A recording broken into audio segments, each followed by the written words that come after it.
Have you ever wondered why we Catholics insist that the Mass isn't just a symbolic act of remembering, but something far deeper, something that actually makes present again the sacrifice of Jesus Christ? Well, the key to this mystery lies in a single Greek word from the Bible, anamnesis.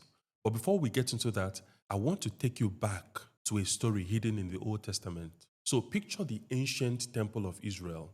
Inside the holy place, there was a table, a sacred table, with the bread of the presence, 12 loaves representing the 12 tribes of Israel. So every Sabbath, the priest would carefully replace the old loaves with fresh ones. But they didn't just swap bread and walk away. They placed pure frankincense alongside the bread and burned it as a fragrant offering before God. But here is the remarkable thing. This wasn't just about tradition or creating sweet smell in the temple. This was what the scripture calls a memorial offering, in Greek, anamnesis. So listen to how it's described in the book of Leviticus chapter 24, verse 7. So it says, "You shall put pure frankincense with each roll, that it may be to the bread for a memorial offering, an anamnesis, an offering by fire to the Lord."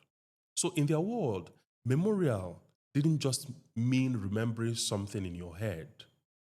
This act was designed to call down God's attention. It wasn't just humans recalling God, it was the covenant being presented before God Himself.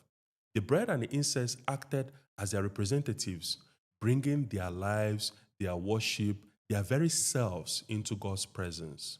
We also see this in Numbers chapter 10, verse 10, where God commands, "They shall serve you for a memorial and anamnesis before your God." Again, this wasn't just about mental recollection, this was a present offering, a real participation in the worship before God. Now, fast forward to the Last Supper. Jesus takes bread and says, "Do this in anamnesis of me." But when most people hear this in English, they think it means something like "remember me, think about me fondly."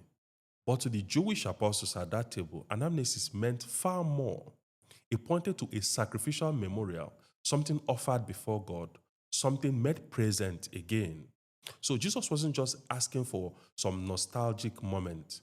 He was commanding a liturgical act, an act of sacrificial offering that makes present again his very sacrifice before God.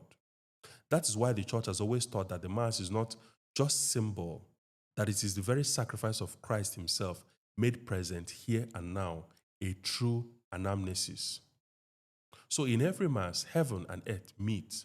We are not merely thinking about Calvary, we are standing at its very foot. So the Mass doesn't just take us back in time, it brings eternity into our midst. Do this in memory, in anamnesis of me.